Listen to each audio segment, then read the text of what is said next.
Get two done. I hate math. Math is Yeah, stupid. no, it's important. It's the only thing that matters. Shut up.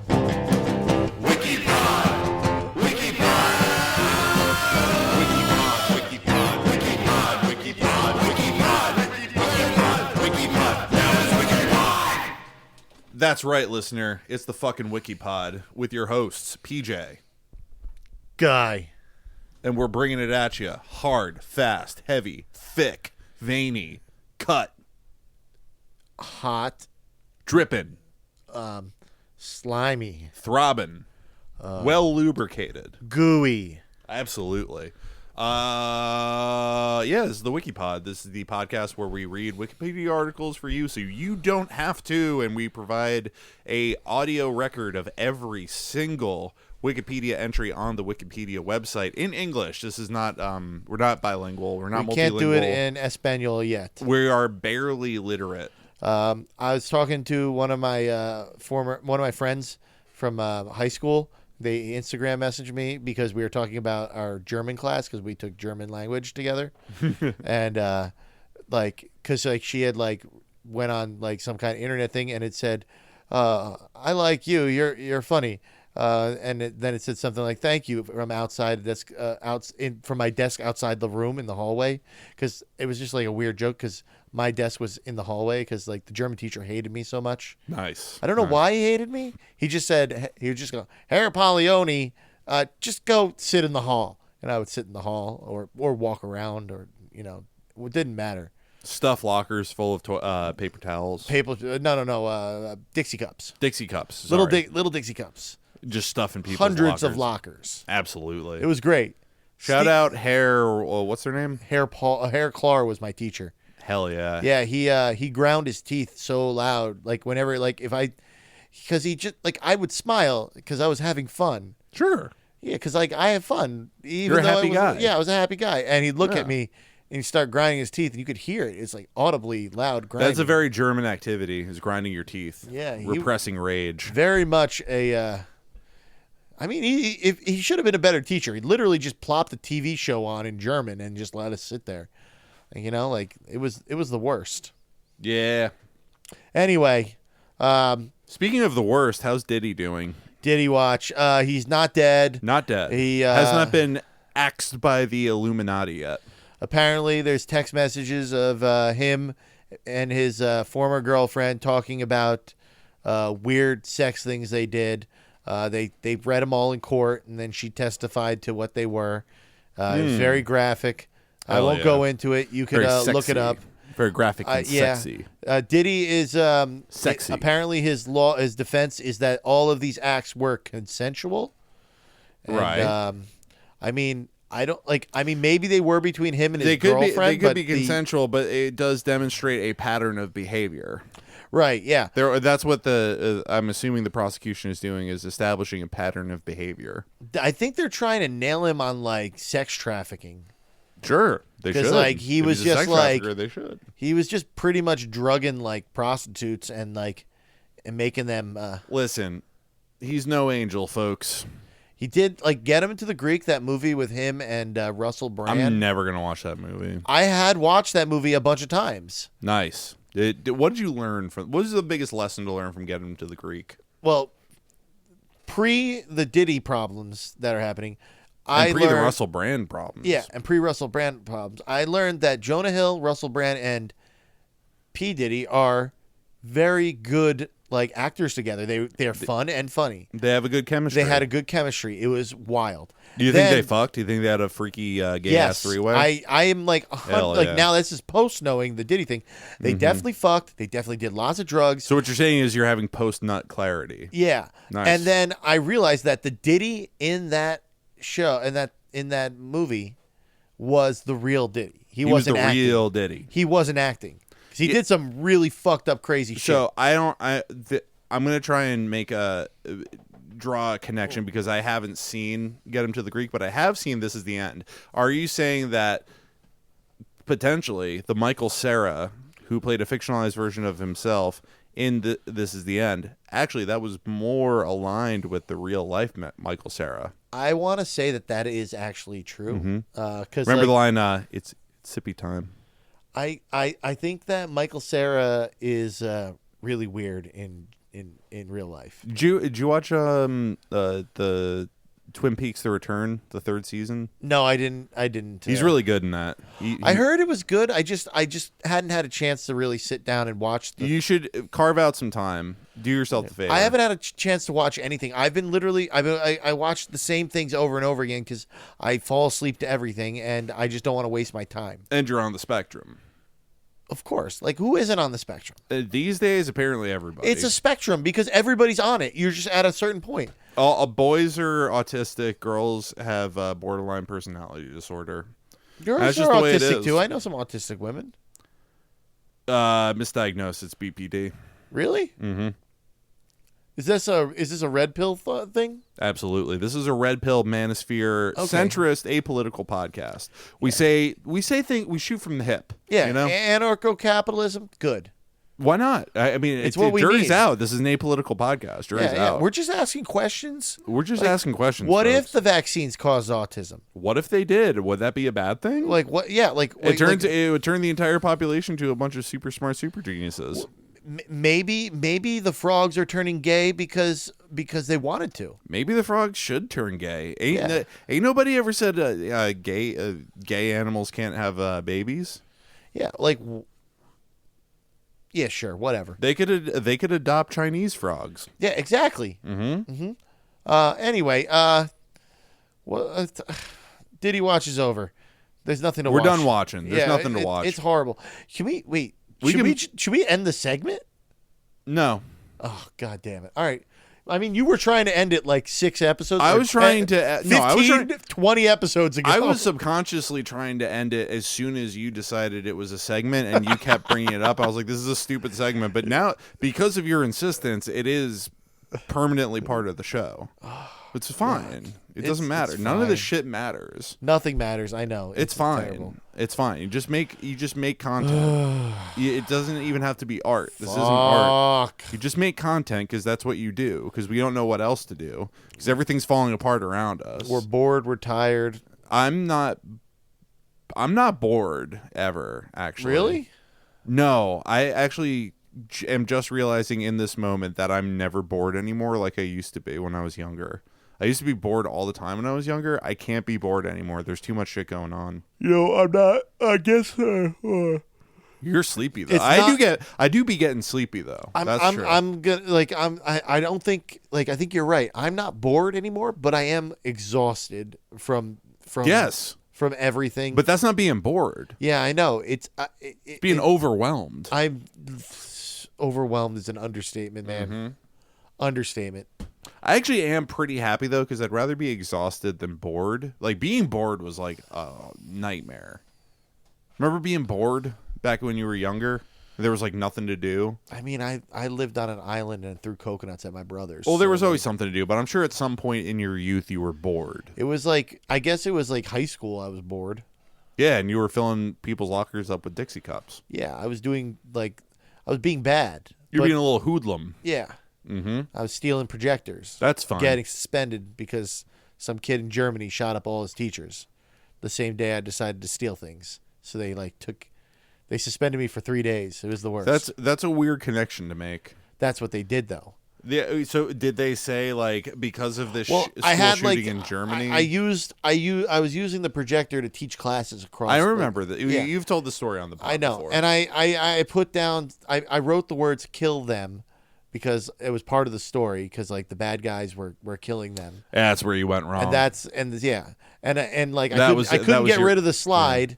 Because I didn't put it on a slide, I just wrote it right on the projector in permanent marker. Classic mishap. Yeah, watching three very annoyed principal assistant ladies try and put a projector on top of a copy machine was like my favorite part of that day. But then I went and worked with my dad because my dad didn't care because he wanted me to drop out of school anyway, and we went and built these things in Cape May, these big warehouses for helicopters. Are you okay? I'm trying to remember a word. I'm good. I I said mishaps before, but I meant to say another word, and I'm drawing a blank. I'm I'm sure I look like I have a headache right now. I'm pointing my four fingers into the center of my forehead. If I start yelling words, will that help you? No, not at all. I'm trying to Miscalculate. I'm trying to be a good podcaster and listen to what you have to say, but in the meantime, remember the word without drawing too much attention to myself. Which is I have impossible. nothing else to say. It's stupid, but I do like making it harder for you to remember. If it'll help at all, do you know the movie Princess Bride? Yes. I'm having trouble finishing the line because this is the word I'm trying to think of. It's the scene where it's the guy who played the voice of the dinosaur in Toy Story, the little guy. Yeah. He was doing the poisoned, inconceivable, but that's not the word. He was doing the poison chalice thing with Dread Pirate Roberts, and he says, "You've fallen victim to one of the classic." Miscalculations. Yeah, that's the thing. That's not the word, but the word there, I'm drawing a blank. It's a much better word. It's not follies. It's not mishaps. It's fallen victim to one of the classic conundrums. It's not conundrums. It's Christ. I could literally. Oh We're not at categories yet, so we could look it up. No. I need to pull this out of my own brain. It's like a brain exercise because if I don't, that means my brain's dying, and I don't want my Your brain brain to is die. definitely dying. That's fine. We're all dying, bro. I'm killing it with alcohol. And nobody is getting out of here alive. In an intense work schedule that deprives me of sleep. Fuck. God damn it. It's a fallen victim. I'm sure there's listeners that know it, and this is like even more torturous for email them. us. I probably won't check it. Screaming the word right now. Yeah, but they're assholes. Why don't they call us up and tell us? Fallen victim to one of the classic. Yeah, whatever. Listeners, email us what the word is that I'm thinking of. I'm sure you'll figure it out. I'm moving on. The comments, share, subscribe. I've decided this doesn't bother me anymore, and I'm moving on because you know what, guy? I can't control how other people react in this world. I can't control how other people think and feel. Mm-hmm. What I can do is I can control my own emotions to the best of my ability, and I can control how I react to things. So you know what I'm choosing to do right now? Categories? I'm choosing radical acceptance, and I'm accepting the fact that I'm never going to remember this word, and that it's time to move on to categories.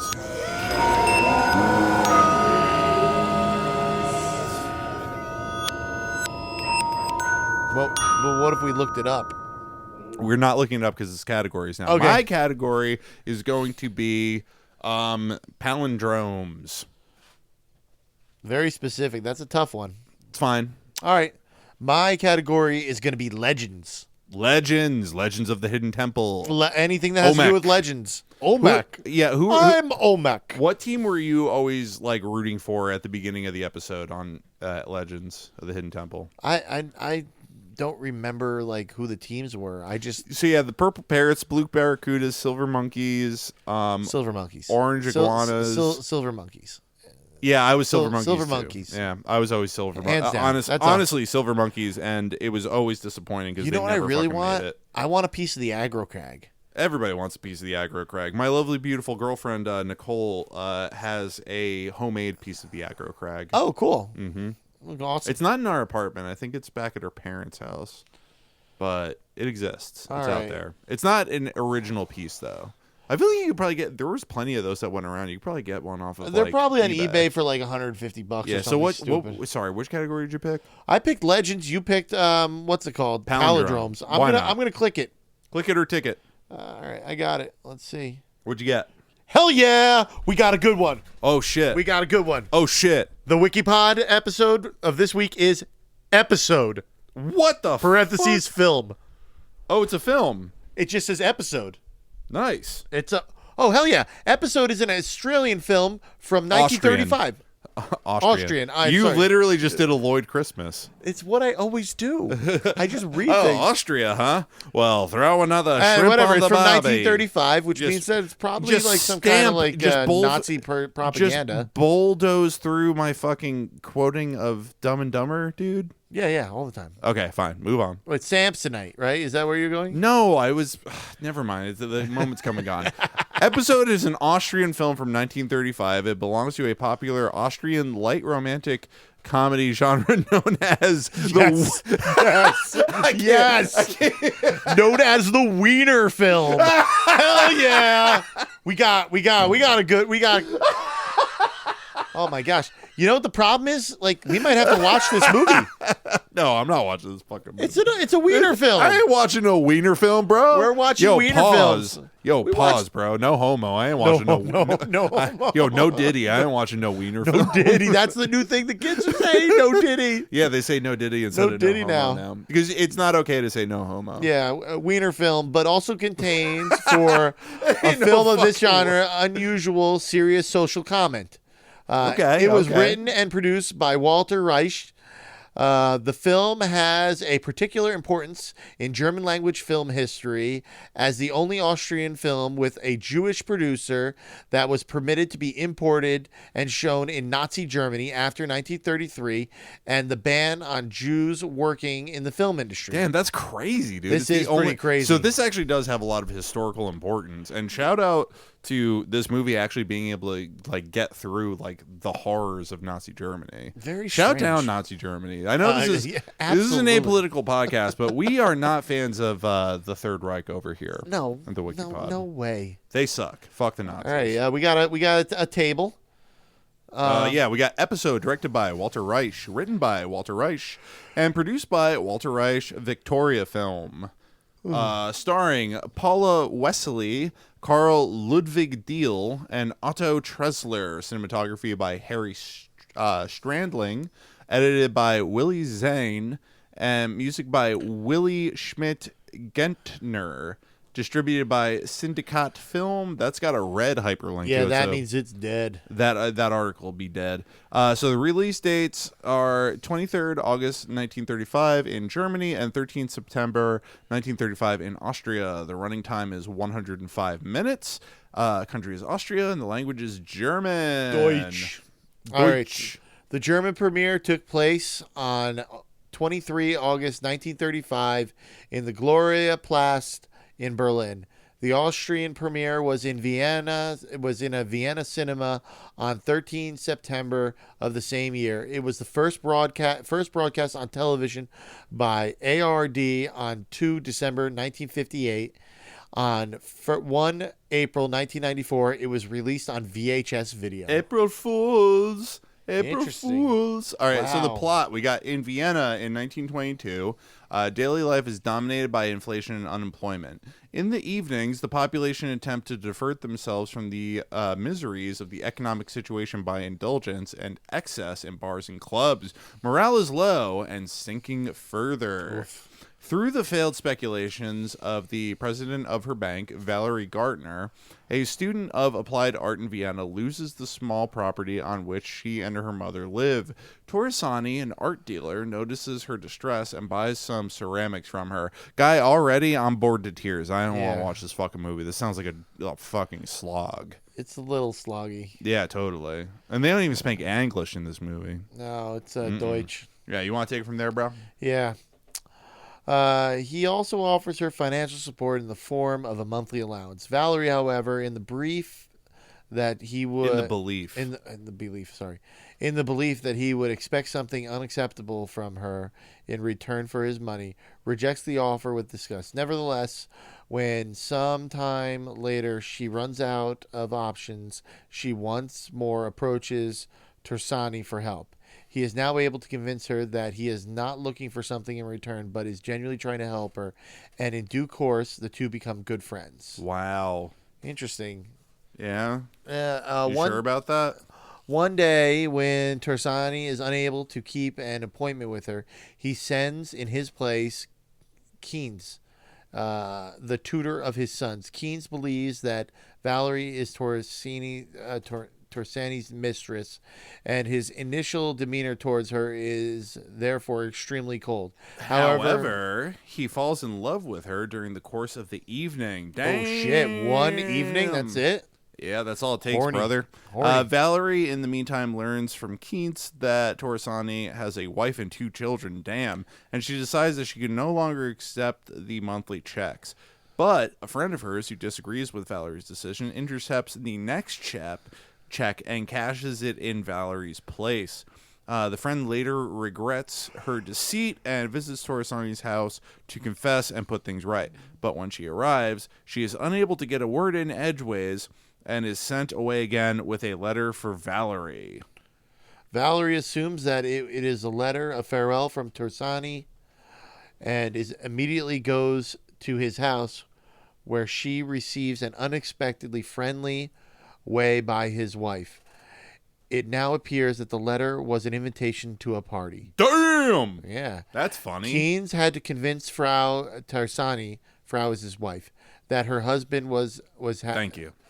Frau Torresani, that her husband was having an affair.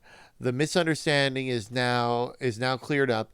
Keynes himself is now put on the defensive and at last becomes aware of his own true feelings for Valerie. And that's just the end? Yeah, that's the end. Very interesting. Dude, there ain't no fucking way you can make me watch this fucking... I mean, you're not going to watch it, but I promise you I will. Nice. Very cool. And listener, you can watch it or not. You know, it's your call. You know, it seems like a strange little love story. Not a lot of wiener in there, being that it's a wiener film. Yeah, I mean, that's what I was kind of expecting. I'm pretty disappointed that there was no, like, wiener situation that was, like, brought up or discussed. But whatever, fuck it. So we got cast Carl Ludwig Deal, who's Keynes, the Torresani's tutor. Paul Wesley, Valerie Paula Wesley, Valerie Gardner. Otto Tressler, Torresani, an art dealer. Erika von Wagner, Frau Torresani, his wife. Jane, his wife. Bling, bling, bling, bling, bling, bling, bling, bling, bling. Jetsons. We got Hans Jürgen Tressler, who plays Eugen, Torresani's son. Wolf Dieter Tressler. Wolf Blitzer. Tony, Torresani's son. We got Friedel Sepa, Mizzy Marinek. Walter Jensen, lawyer. Ferdinand Meyerhofer, professor at the School of Applied Arts. Rosa Albach-Retti, Frau Gartner's, Valerie's mother. Fritz Imhoff, cinema announcer. Ernst Arnold, street singer. Liesel Handel, serving girl. Wilhelm Heimann, a suicide. There's just that's his role is just a suicide. He just kills himself. That's crazy. Yep. All right, maybe I'm interested in this movie because apparently there's a dude who just offs himself. Every scene, he has a scene of him just killing himself. He's just in the background, like hanging from a rope, hanging like jumping off a tall building, setting a boat on fire and drifting into the center of the ocean. Yeah, putting a hose up his exhaust pipe in his garage. Yeah, yeah. Classic means of killing yourself, Swallowing listener. a grenade, Absolutely. eating a gun. Mm-hmm. You know, usual ways. Smashing your face against a brick wall until you die. Yeah. Repeatedly. So we got Dorothy Poole, singer in a bar. Maria Ice, chamber singer. And moving on to production, the film was produced by the Viennese.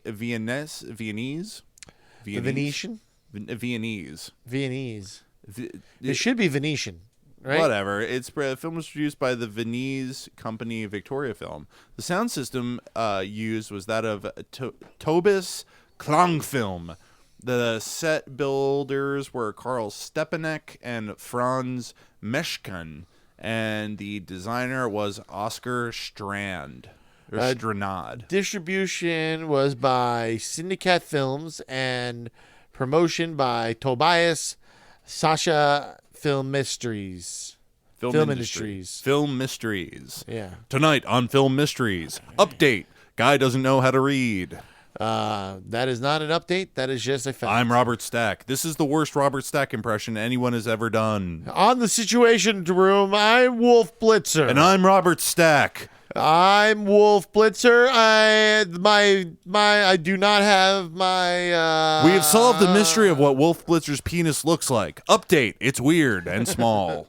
And gray. Mostly strange. All right, we got release. We got background. The German Reich. This is probably going to be the most interesting part of this whole article. Yeah, if yeah. you ask me. Background. The German Reichsfilmmacher, Filmkammer.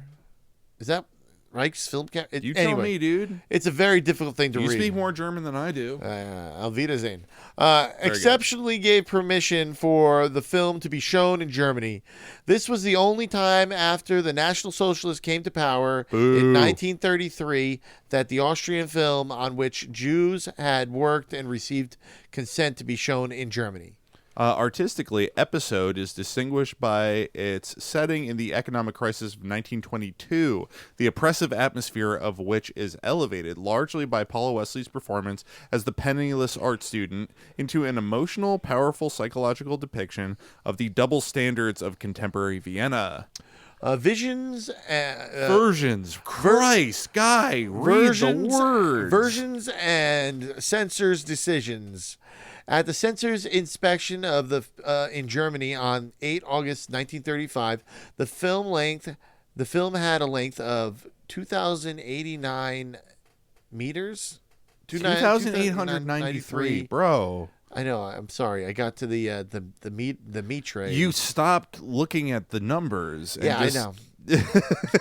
I know. Like, I don't get it. So I'm not mad. I'm not mad at you. It sounds like I'm mad at you, but I'm not mad at you. I just don't understand how it's like you start at the first thing. I have a learning disability. Are you moving to the next word after you read the first letter or number? Letter or number. Don't do that. Just read.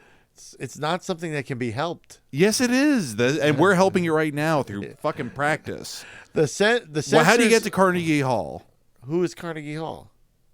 Where is I'm going to fucking kill myself, and it's going to be your fault, guy. Do you understand that? I'm not mad at you. I'm just saying. I mean, this is an apolitical podcast. I don't want it to be my fault. It's going to be. The censors found the film unsuitable for minors and removed altogether 61 meters so that the film went on release in Germany with a length of 2,832 meters. In Austria, the film was released the length of 2,930 meters and was declared artistically notable. Yeah, you're artistically notable. Boom. Got him. Folks, we got him. Anyway, that's weird that they're like measuring the length of the film by like the actual physical length of the film strips. Yeah, I think Have that's you ever seen that before? No, I've never seen that. This is an oddity to me. Very, very odd. Just stoked that we got something interesting. This is a finally. Good article. It's about time. No, we got the last two have been pretty good. I mean, the last. Let's be honest. Every single one's been an out of the park home run. Yeah, no, but not like not the information. Just the detainment part has been. Because we're entertaining people. Absolutely. Well, sometimes we don't. Sometimes we've had a couple shitty episodes. We phoned it in, but even our phone-ins are like masterpieces compared to like what other like manosphere like red pill people are putting out there. We're the top dogs. We're the alpha dogs. Yeah. We're the Joe alphas Rogan, of the alphas. We're after your audience because we're out here asking questions. I'm actually not. Why not? You can have them. They're kind of too far gone. They're not. Sure. No. Yeah. No. Well, I think they're too far gone. We're gonna get them. They're gonna listen to us. They're gonna be great. We're gonna get them. Yeah, we're gonna get them. Absolutely. Critical response. Writing for The Spectator in 1935, Graham Greene gave the film a poor review, describing the comedy as rather silly. Wow, a comedy is silly. Yeah. It's called a wiener film, man. Graham Greene, walk into traffic, you fucking dunce. And criticized the perfunctory, humorous, and sentimental treatment of so tragic a topic as the Viennese Depression of 1922. What a fucking asshole. What a dumb piece of shit. Comedy is tragedy plus time. Dude. Exactly. Like, tragedy plus time. 9/11, funny now. I get Very so many funny. 9/11 memes. They're my favorite things. Was kind of funny when it happened, too. A little bit. Yeah, absolutely. I mean, I cried, but I was also laughing. Who didn't? We were laughing with tears in our eyes, brother. Greene also criticized the natural acting of Paula Wesley, stating his preference for the naturalistic acting of actors like Lynn Fontaine. Then go watch a Lynn Fontaine movie. You're a film critic. This guy sucks. He's like, that's the worst. This movie didn't have Lynn Fontaine in it, so I immediately don't like it.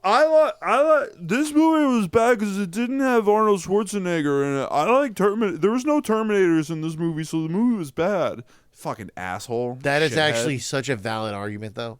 I mean, that's the thing. That's why I'm not a film critic. Exactly. That's how I literally think of all Yeah, movies. I know. So like when a movie goes on, you're like, oh wait, it's The movie ends and there's no Terminators in it. You're just you're like, like, this is what bullshit. the fuck? Yeah, like where the Yeah. fuck is the Terminator? Yeah, it's like Citizen Kane. When was he gonna get his face ripped off, revealing he was a robot the whole time? Exactly? Where is Skynet in every movie that we've ever seen? Yeah, nobody's had to like improvise a plastic explosive at any point in this film. Yeah. Bullshit. It sucks. Agreed. All right, awards. Venice Film Award 1935, Volpe Cup, Best Actress Paula Wesley. Show us how much of that dipshit know. Yep. Live on Tage, suck it. Yep, nomination for the Mussolini Cup, Walter Reich. Ooh. Oof. I tell you what, nobody wants that. No, that's a cup nobody wants their hands on. Nope. Film music. The score was composed by Willie Schmidt Gartner, using foreign compositions from the early 1920s. The title song was composed by Robert Katcher. Robert Katcher. You said Robert. Did I? Oops. I think so. I meant to say Robert. It's okay. No one cares. The director, Walter Reich, co-wrote the lyrics.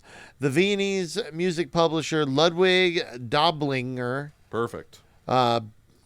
parentheses, Bernhard Hersemeski. I guess that's his real name. Oh, wow. He was the Jewish guy, probably. And No, the writer and producer was the Jewish guy. Okay, either way. Published 3 songs from the film. Ein Derodel muss klein sein, es kommt Enel der Augenblick, and Jits musset die Welt wirken.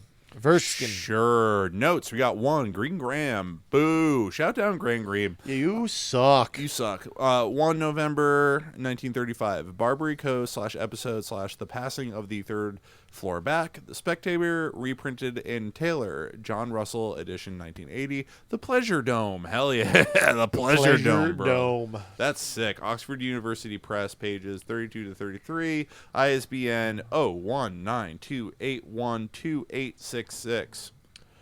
We got sources. Deutsch Tomfilm, Ban 06, 1933. Ehrlich J. Klaus, Verlag, Berlin, 1995. ISBN 3-927-352-05-5. And we're looking at external links, folks, and there's just one external link, and it's the IMDb page for episode. Perfect. It last Beautiful. edited 1 month ago by SC 2353. Beautiful. And That's a robot. Yep. We've had no pictures in this article whatsoever, but we do have pictures, tiny little thumbnails in the related articles of Paula Wesley, Austrian actress, 1907 to 2000. Whoa, Damn, she lived. She lived. Mm-hmm. So 93, right? That's 93 years? And there's a little picture. I'm going to zoom in. Well, let me do that too. Very pretty lady. Oh, yeah, she looks cool.